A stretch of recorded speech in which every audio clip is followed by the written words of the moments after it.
So I would like to request everyone to please stand first.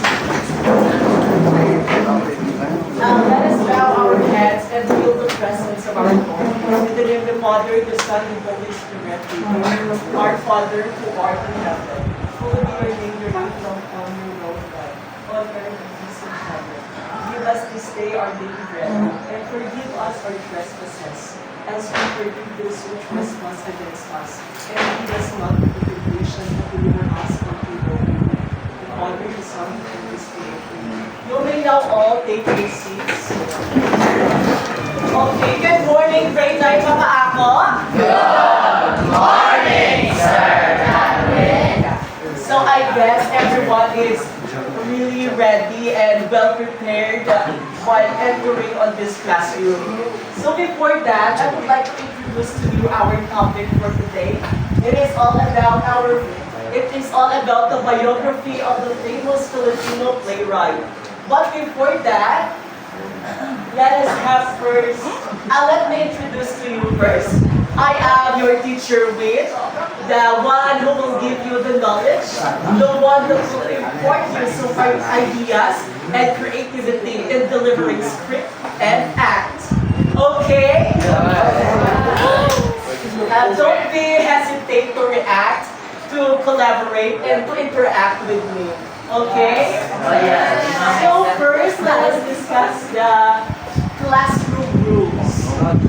Our first classroom rules is be kind and respectful. Ask me why I put it first. Because to be respected and to be kind is the most highest virtue in this world.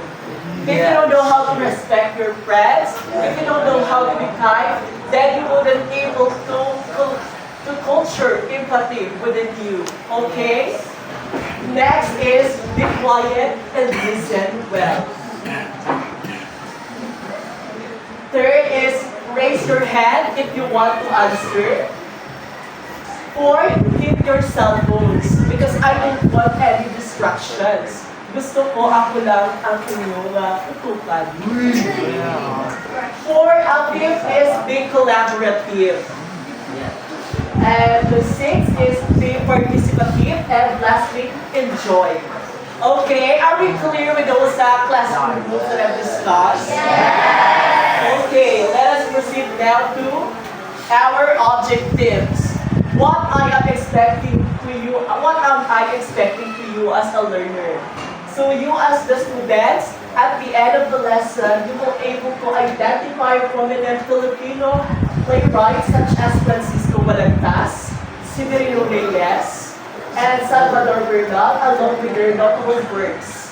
The second is choreograph the movement and gestures needed for the effective delivery of a famous selected pieces from the famous Filipino playwright. And lastly, show the influence of Western classical plays or opera on Philippine theatrical performances in terms of form and content of the story.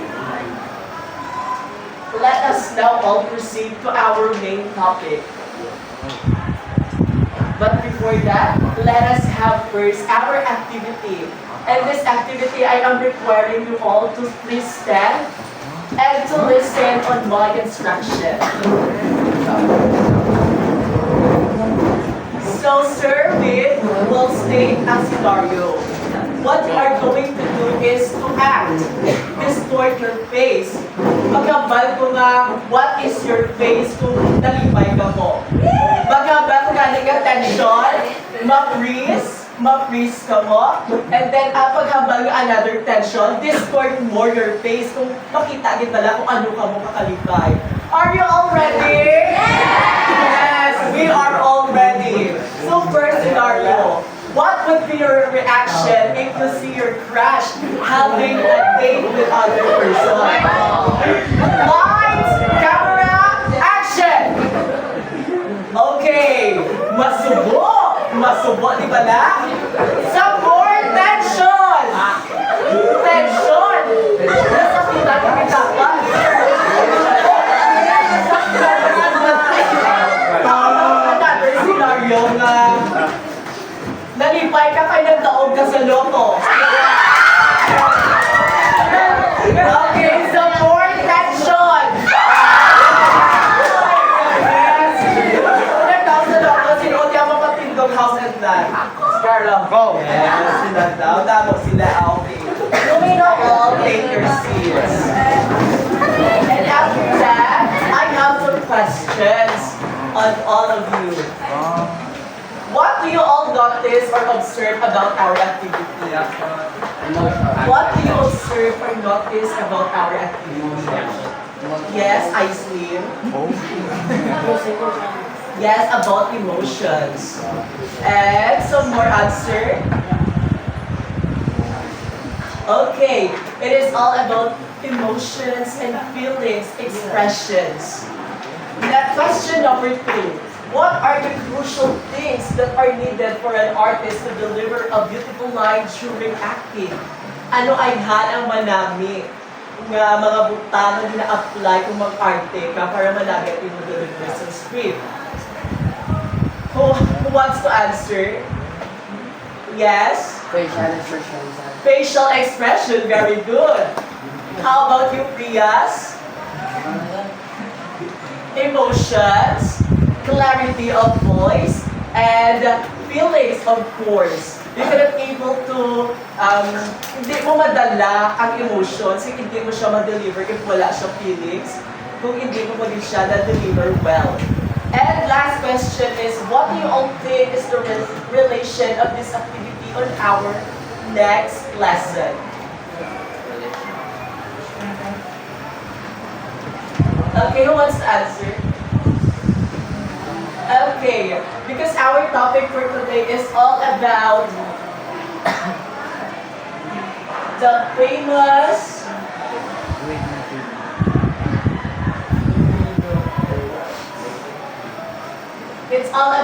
famous Filipino playwright. So before that, I have another activity on you para ma-encapsulate and ma-furthermore enhance your talent with reading and acting. So everyone, all of you will read the script with feelings and gesture. So the title of our activity is Read Me and Feel Me. Basaha ako, pero ba't siya gumo ako? Okay, our first read. Ready? 1, 2, 3, read. Ang loto ay isang malaking quiapo, maraming stature, makakatawan ka, lumaban ka. Okay, very good. Next script. Ipagkakama mo si Lucy Torres, nilabas mo na si Gretchen Barreto, ako na ang bahala sa desiresos mo. Yes, very good. And then, lastly, Kung hindi tayo kikilos, sino ang kikilos? good. Kung hindi ngayon, silent pa. Very good. So I think you are all ready now to learn and unravel some more ideas about the famous Filipino playwright. But before that, allow me first to chant a chanting on all of you. Okay, just listen. Adi, adi, pamatiin ninyo ang hapon sugidanon. It means, in English, come and gather, listen to my story. It means, we will all discover the story of the famous Filipino playwright. But first, let us all define the definition of playwright. So, a playwright is someone who composes a script for theatrical production, focusing on dialogue and dramatic action. While biography is a narrative that explores the life story of an individual, encompassing their experience, relationships, and achievements. Are we clear now with the biography and playwrights, no words? Yes, clear na clear. So let us now all discover kung sino si Francisco Baltasar de la Cruz. Francisco Balagtas was born in Panginay, Bigaa, Bulacan, also known as Francisco Baltazar. He was born on April 2, 1788. He is the youngest of the 4 siblings. His father is Juan Balagtas, who is a carpenter, and her mother is Juana de la Cruz. So he studied in the parish of Bigaa. There, he learned about prayers and catechism. At his father's, where customers of his father hang out, he heard many things that will shape his character. Let us proceed to the next page. So since childhood, he loved nature. He loved to see the sunrise and sunset, the blossoming of the flowers, and the observing the bird's nest. Often, he will climb up the tree to see chicks in the nest, which dream about flying to enjoy nature. At the age of 11, for his dream to attend school, he applied as a servant for the wealthy Trinidad family in Tondo, Manila. The Trinidad family enrolled him at Colegio de San Jose, where he studied humanities, theology, and philosophy. At that time, the poet Jose de la Cruz, whose pen name is Jose Ciccio. Nga Jose Ciccio. Let us all discover kung nga Jose Ciccio ang pen name niya. Was a prominent in Tondo. Someone asked his help in poetry. He only asked for instead of money, he only asked a baby chicks or sisiyo for payment instead of money.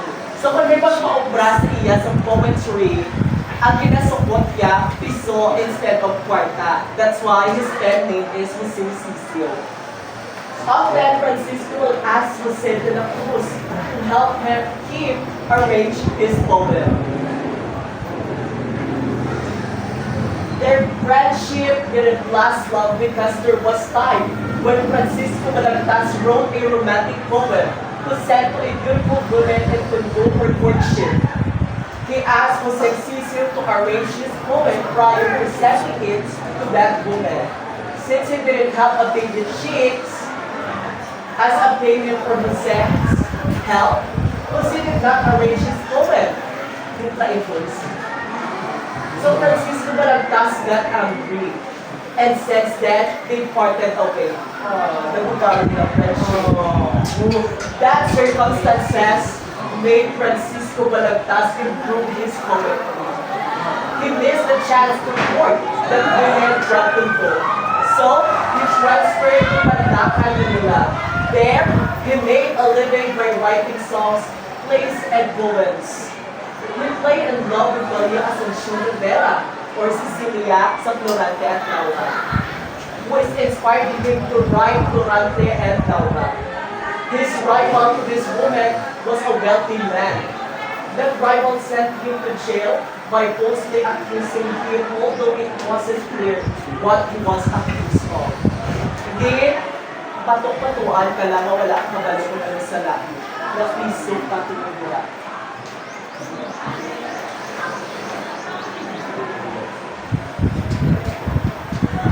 So, inside his jail cell, the news of Celia marrying his rival reached him. That's when he wrote Durante at Laura. So, tandaan, Durante at Laura was created to raise ang napiso si Balagtas sa sunod sa kulungan. That's when he wrote Durante at Laura, which until now is known as one of the greatest literary pieces in the Philippines. So, Francisco Balagtas died at Orion, Bataan on February 20, 1862 at the age of 74. What caused of death to Francisco Balagtas? Due to pneumonia. Before he died, he uttered his words to his wife, Juana Fiambe. Contrary to his wish, Fiambe don't let any of our children become a poet. It is contrary to his wish. The two of his children became a poet. They were Severino and Victor. The real surname of Francisco is Balagtas, when the Spanish General Narciso Claveria ordered that all Filipinos should use a Spanish surname. Francisco Balagtas used the surname Baltasar. That is why, until now, our surname is Spanish, kahit bila na-adapt kay Francisco Claveria. Narciso Claveria. The next playwright artist is Severino R. Reyes. Tandaan, he is the father of Tagalog Priscilla, the son of Rufino Reyes and Andrea Rivera Reyes. Was born in Santa Cruz, Manila on February 11, 1861. He studied at San Juan de Letran Colegio and later at the University of Santo Tomas, where he studied philosophy. In 1902, Reyes founded and directed the Grand Companies in Stella Tagala. On June 14, 1902, the company staged its play Walang Sugat or No Ones. At dramas that against the historical events in Bulacan during the Philippine Revolution. So in 1923, Reyes co-founded the Baybon, a Tagalog literary review which published a series of fairy tales titled Mga Kwento ni Lola Basyang. Written by Reyes. The storyteller Lola Basyang was based by the author of the later named Gervasian Guzman. Severino Reyes died on September 15, 1942, where the Philippines was under the Japanese regime. There is Dr. Ricardo G. Abad, born in Manila on August 10, 1946, of parents from Cavite and Cavite. He graduated at Ateneo de Manila, after which he obtained a Fulbright grant to finish a doctorate in sociology at Fordham University in New York. Full-time faculty, Department in Sociology and Anthropology. Artistic Director, Tanghalang Ateneo Metro Bank Network of Outstanding Teachers Pathways. Ateneo de Manila University Role Players. Theater for Life Social Weather Station.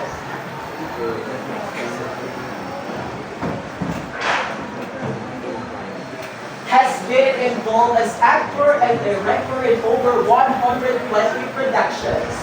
Tandaan, 120 productions. While at the same time doing sociological work at teachers, researchers, and editor. He also directed and acted for professional companies like Teatro Filipino and Tanghalang Filipino of the Cultural Center of the Philippines and the Metropolitan Theater. Theater Guild. Many of his theater productions were classics of Western drama, but in terms of Filipino and Asian sensibility, like Shakespeare and Romeo and Juliet. Siguro natakot yung Romeo and Juliet in English and Ira. Let us now all proceed to our last playwright artist, which is Salvador F. Bernal. He is the father of theater design in the Philippines. Born in 1945 to a family that ran a furniture shop.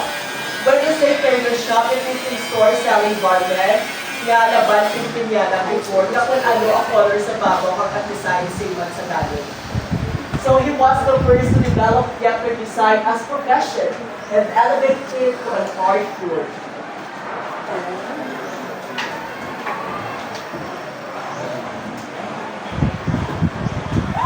He studied at Ateneo de Manila and at Northwestern University, Evanston, Illinois, USA. Practiced and handled courses in theater and craft of theater design. Taught briefly at Ateneo de Manila and University of the Philippines. He had designed more than 250 productions in ballet, theater, and film. He is a National Artist Awardee. Tandaan, so si Bernal, may 150 productions. Siya naman niya, he has 250 productions. Si Salvador Bernal, 250. Si Dr. Ricardo Chaban, 150 productions. And that is the end of the autobiography of the famous Filipino playwright. But to sum up and to more encapsulate those ideas, here is the overall summary of those biography of famous Filipino playwrights. Always remember, we have this Francisco Balagtas, born on April 1788 in Pangilay, Biglaan, Bulacan, and died on February 20, 1862 of pneumonia. And tandaan ang famous yung naging sulat is Florante at Laura, one of the best works of him. The events of this poem relates to situation while he was in prison. Next is Severino Reyes. He is quoted as the father of the Tagalog Zarzuela, son of Rufino Reyes and Andrea Rivera Reyes, born in Santa Cruz, Manila on February 11, 1861. Famous naman sulat niya is Walang Sugat or No Bonds, on June 14, 1902, yun ang inobra. And it's a drama set against the historical events in Bulacan during the Philippine Revolution. Ang Bisaya pagkikaging sulat is mga kwento ni Lola Pasha. Tandaan sa Severino Reyes, Walang Sugat, and mga kwento ni Lola Pasha. Dr. Ricardo Abad, born in Manila on August 10, 1946, has been involved as actor and director in over 120 productions. He directed Teatro Pilipino and Tanghalang Pilipino of the Cultural Center of the Philippines. While Salvador Bernal, father of theater design. Tandaan, Salvador Bernal, father of the theater design in the Philippines. Designed more than 250 production on ballet, theater, and film. And ang famous na sulat is The Lagang Beauty. And Pilipinas circa 1907, Zarzuela. Okay, our discussion is done. And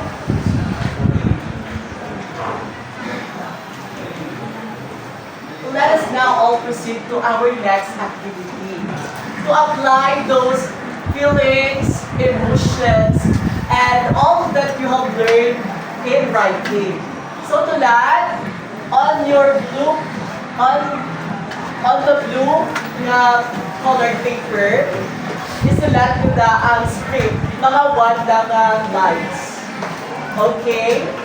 I will give you 3 minutes.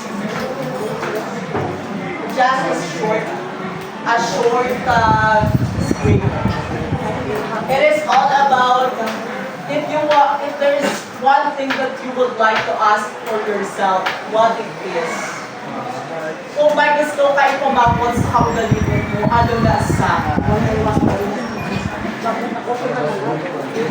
Ang question, but in a dialogue form. Dialogue siya, pero question form. Lagyan mo na kung pala self-talk. Okay na? Okay. Start writing.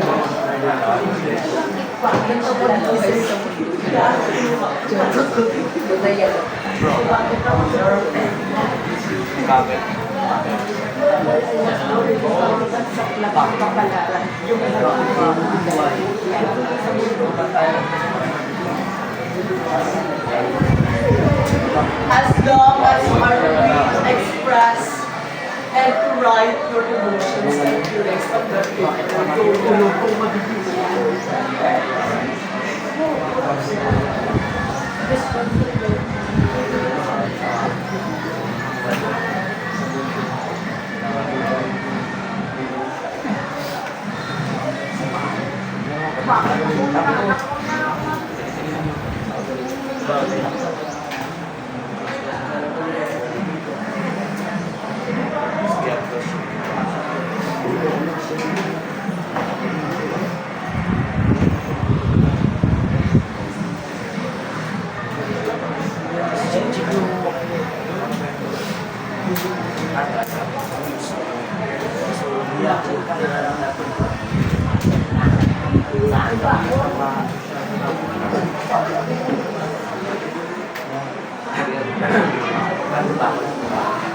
Kailangan na maaraw na pinakalakas na kalaban.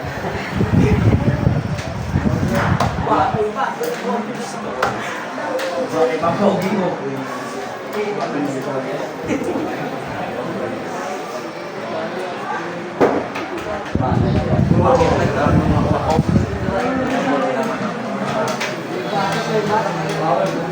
Are you all done? Yes.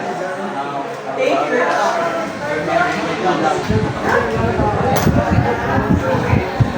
Please stop following.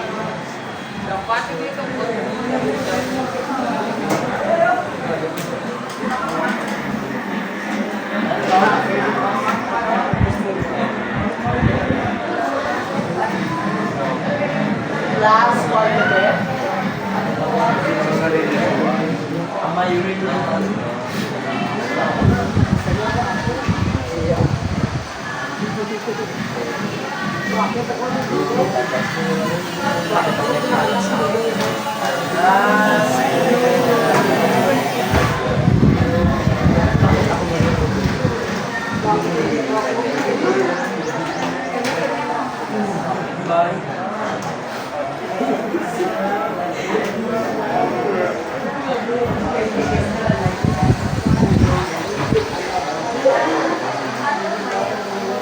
Okay, I guess everyone is already finished. So, I have here some questions for you.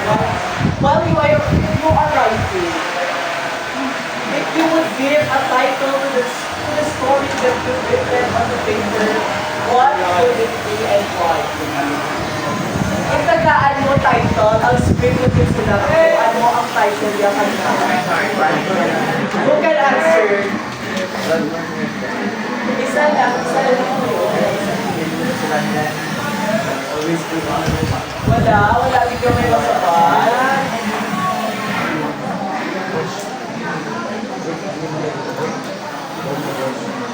Isa niya ba, walang pinagayag, a story of hardship and dedication for study. Okay, next question na taas. How do you all feel like while doing this activity? Raise your hand if you want to answer. Ano ice cream? Yes, please. Yes.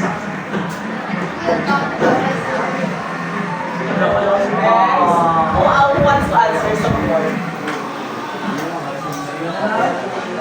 Thank you for your answer, Julie. Wala na, may ma-answer. Okay. Kulang sa pagpalangga. Na-realize yung mga kulang sa pagpalangga. Let us feel those missing gaps sa inyong love and kindness.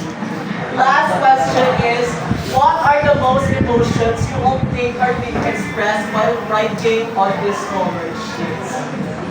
Ano ang kalabanan nila Matyagan? Busog na ka sila. Confused. Frustrated. Motivated. Masubo. Nalipay. Ang iba base na in love. In love of human passion. In love to pursue their dream.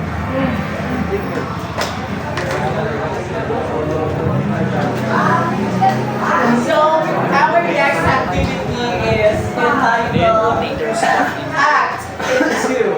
It means kung sinotupad mo na siya ang partner mo. What I am going to do is... What am I going to do is please listen to my instruction. What am I going to do is to mapili ka mo sa isa yung partner kung sino magamot. And then, i-analyze mo ang script. Ang isa ka script, i-highlight sa iyo partner. Ang isa unahin mo. And then, practicean mo siya. Later on, malawag ako sa number kung sino ang ma-perform. Okay? All partners, please come forward. One person per partner. Balik sa lang.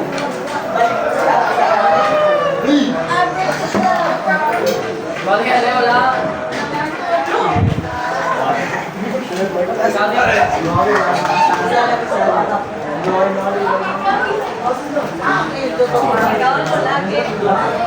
Hindi ka magtanawa.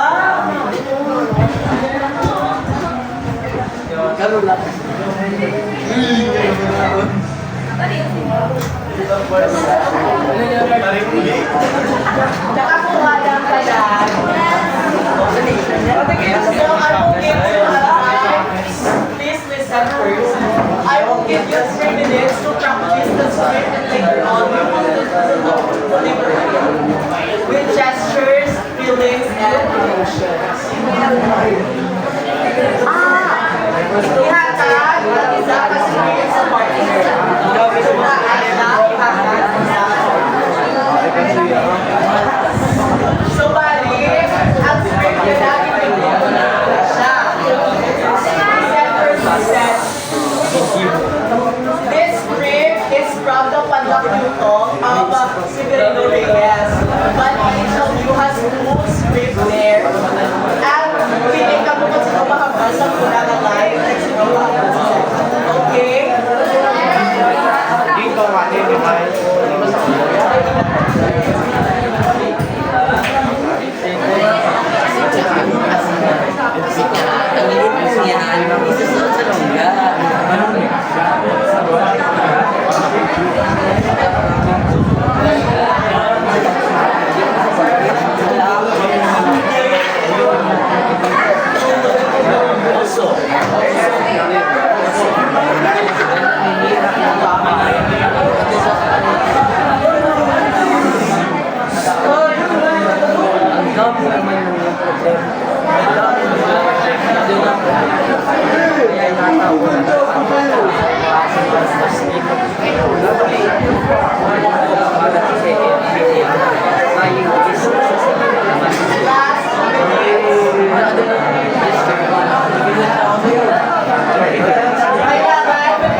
Okay, I guess everyone is ready. Yeah.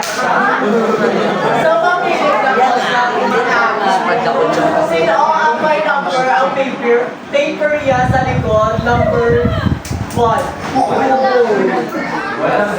Sino ang papel, may number yung 1 sa likod. Please come forward.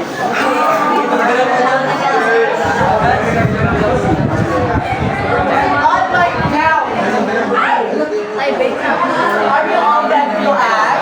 Please observe and listen. Please observe and listen.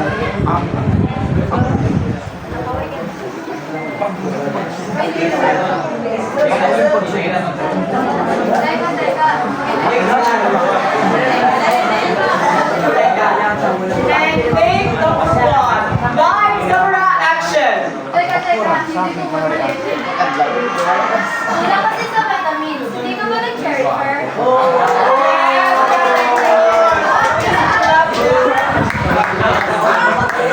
Okay, next is si Bernie and Dasso. I'm missing Bernie, Dasso,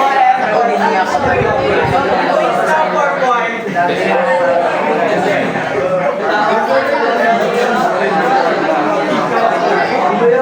Okay, scene number 2, take 1. Lights, camera, action. Kasi Lola, ang liit-liit niya. Kapag itinip pa ang kulay, hindi niya maabutan mga ng kalaban. Yes, very good. Please clap them a round of applause. Sino ang nakakabot sa script number 5? Please come forward.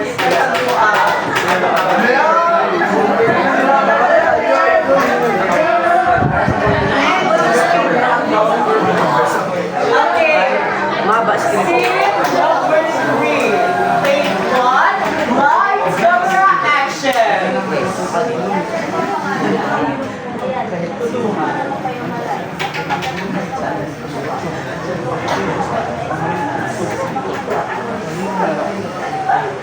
Yes, very good. Top clap. Sino ang nakakabot sa script number 8? Script number 8. Wala? Please forward. May script number 8 na.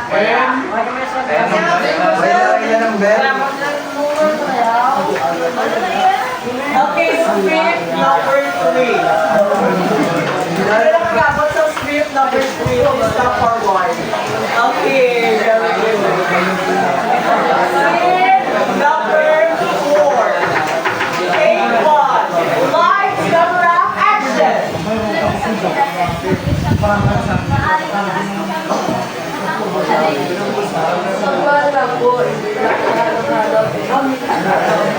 Very good. Please take a round of applause. What a nice performances from your classmates, no? But before that, let us have first some questions. What do you feel while doing this activity? Ano naman siya guys? Curious? Nervyos? Okay. Wala ka mo nag-enjoy? Nalipayment ka mo sa kang ginabasa ng script? Ano ang makabal sa script? Talaglawan. Tayo semi-comedy siya and at the end, may moral lesson na siya ang story nila. Okay, so I think you are all ready to apply those ideas and by answering these following questions.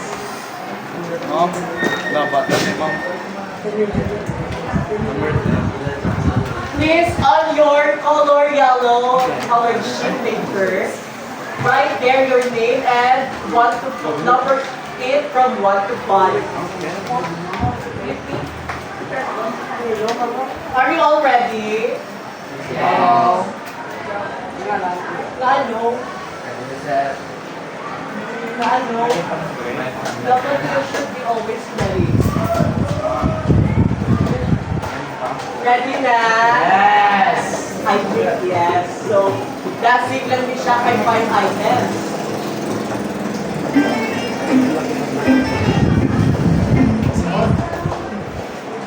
Oh.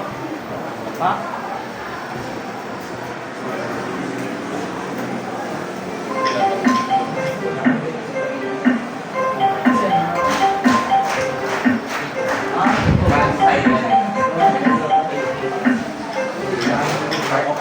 Okay, question number 2.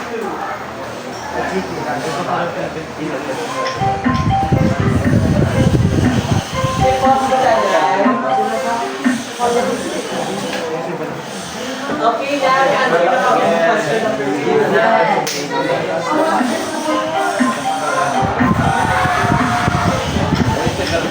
Question number number 3, yung quantum na curriculum.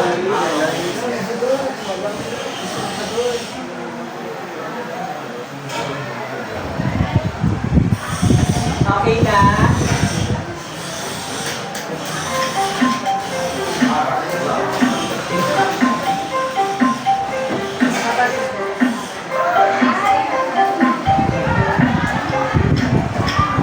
And last, question number 4.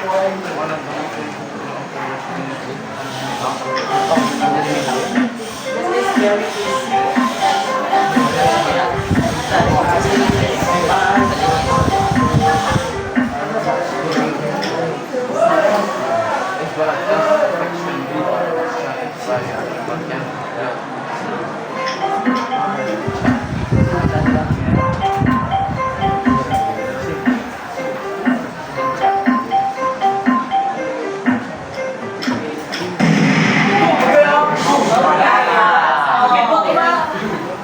So, for your assignment,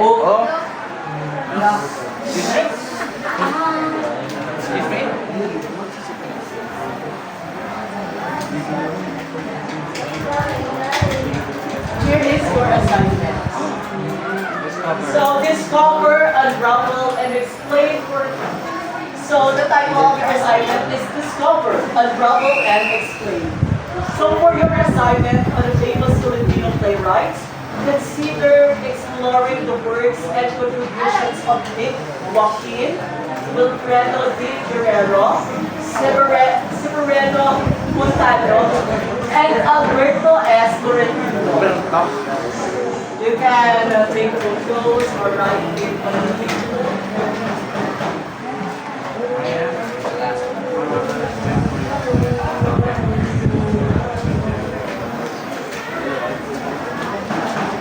So I guess everyone already copied or have the pictures of our assignment for today. Before we end our discussion, let us all give ourselves a round of applause. Thank you for letting me demo on your class, and I hope you enjoy